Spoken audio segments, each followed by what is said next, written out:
As I read the opening of Colson Whitehead's Zone 1, I kind of left with a sense of the awfulness of the apocalypse as a point of narration. Whether you read this as a symbolic, or allegorical kind of tale here, or whether you read this as a world coming apart, it kind of forces you to think about, what are the basic purposes of apocalypse, and how are those purposes kind of explored in apocalyptic fiction works in the contemporary moment. James Berger, a critic, writes, thinking about the shape of apocalyptic fictions. In a traditional apocalyptic thought, there's a sense of some fundamental moral problem with the world, a problem or set of problems that cannot be fixed by human means. The world must be utterly transformed, brought to an end, and begun again, which requires divine intervention. Apocalyptic thinking is different from prophecy. The prophet tells people to change their behaviors and warns of terrible consequences if they do not. But the apocalyptic messenger tells what will happen no matter what people do. The coming catastrophic punishment has been determined and will come no matter what. Human agency has been vacated. The catastrophe itself is a revelation of a deep truth about the world that had been hidden and is now fully exposed. And now, when you think about Berger's description here of apocalyptic fiction, or think about apocalyptic fiction, given Berger's kind of clear sense of apocalyptic writing in a larger sense, how does that change your sense of the character and plot of the apocalyptic novel, that it just unfolds, the catastrophe unfolds around the character?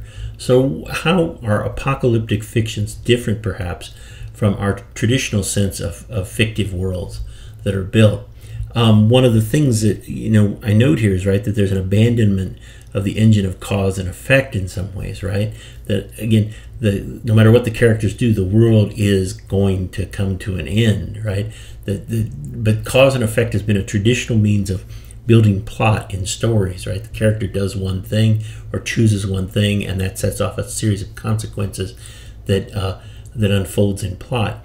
The plot unfolds despite what the character chooses to do in apocalyptic fiction. How does that change your sense of the reading of these early novels in the course? Secondly, here there's a loss of human agency, right? Does that also mean, though, that you have a disappearance of the traditional literary character, right? If the character cannot choose to move into a different world than what's there, how does that change your sense of your attachment to the character in some ways?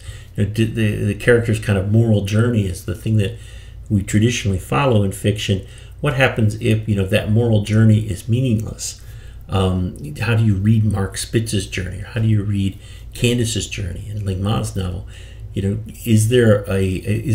there real kind of moral choices to be made, or has agency completely disappeared as the apocalypse unfolds? The apocalyptic fiction also kind of builds on and highlights the conflict between the human versus the non-human world, right? That becomes something that moves to the fore, and we'll see this in later fictions in the course.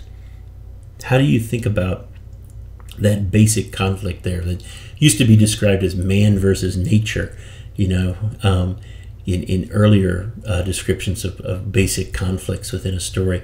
But here, if you expand it to a sense of how the human being finds a place within the non-human world, or establishes a place within that non-human world, how is that complicated by a world that is in the midst of an unfolding catastrophe? Is this a new kind of fiction, perhaps, in some ways, where we start to think less about the individual journey of the character and more about how human activity works in the aggregate? That, Mark Spitz's story here unfolds as a tale of flight, but how is that flight seen against a backdrop of larger human interactions and points of order and disorder as they develop in Zone 1? And then finally, do you read apocalyptic fiction allegorically purely? Is it purely a symbolic apocalypse that reveals something about the world of the writer only, or does, what happens if a writer really believes that, that the world is unfolding, that the world catastrophe is unfolding? How is a shifted sense of humanity present within the fiction as it unfolds? So with those things in mind, you can kind of think about Mark Spitz's journey in Zone 1 so far. How does that, from the very beginning, Spitz's journey is just purely about, as Whitehead writes on page 32, concentrating on how to survive the next 5 minutes, right? So if you're only thinking about survival, how do you think about a sense of in which plot is unfolding or life is unfolding in some ways, right? You do have moments of moral purpose, right? On page 19, Spitz, notes that every so often he recognizes something in these monsters, so he connects to them. He sees some sense of humanity, sees some sense of connection with them. And perhaps sees something of his own violence in them as well. And he, as the novel unfolds, he is constantly acting under the lieutenant's direction, keep chaos out and order in. In what ways does Mark Spitz's flight and his, journey, is it about, trying to hold chaos at bay and trying to maintain some kind of personal sense of order? You can think about his journey as a purely trauma journey as well, right? So from that moment of last night, as he sees his mother devour his father, how is his journey just one of running away, of trying to escape the trauma of what he sees and what he hears around him? All of this sets up as he comes to Zone 1, right? As he comes to Fort Wonton, all this is set up by the incident on I-95, as we'll see on page 26, and how that kind of, the memory of that kind of unfolds as the novel moves forward. As he is in flight, Spitz has a sense of survivor's consciousness, right? In what ways is his story a part of the growing order of the governmental space that is Zone 1?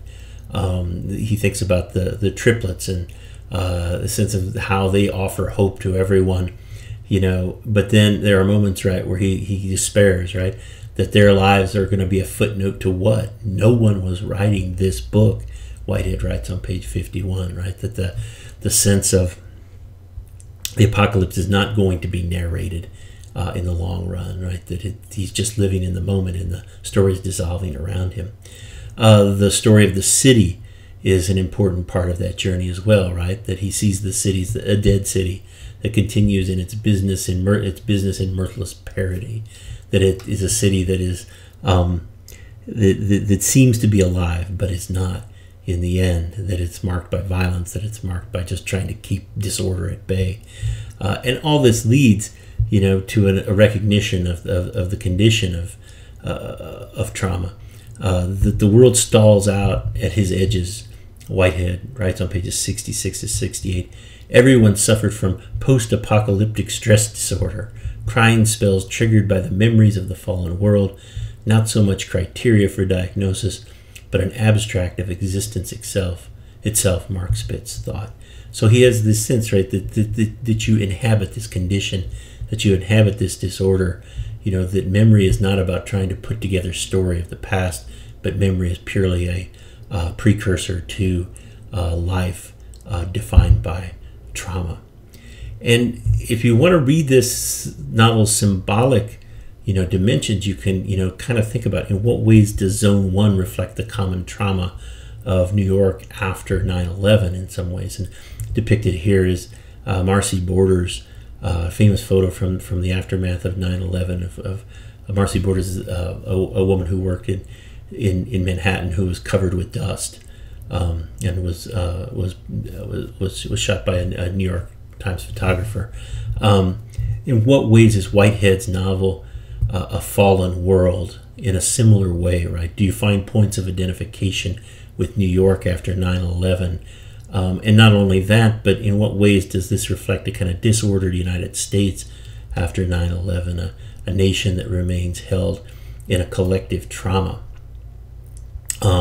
And perhaps that sense of apocalyptic moment that occurs in that in those minutes as the towers come down. In what ways is that trauma still beyond recognition or resolution? Is that Mark Spitz's story in the end a common identification with a city's trauma and a played out narrative that never quite moves beyond a sense of violence and in personal response to that violence?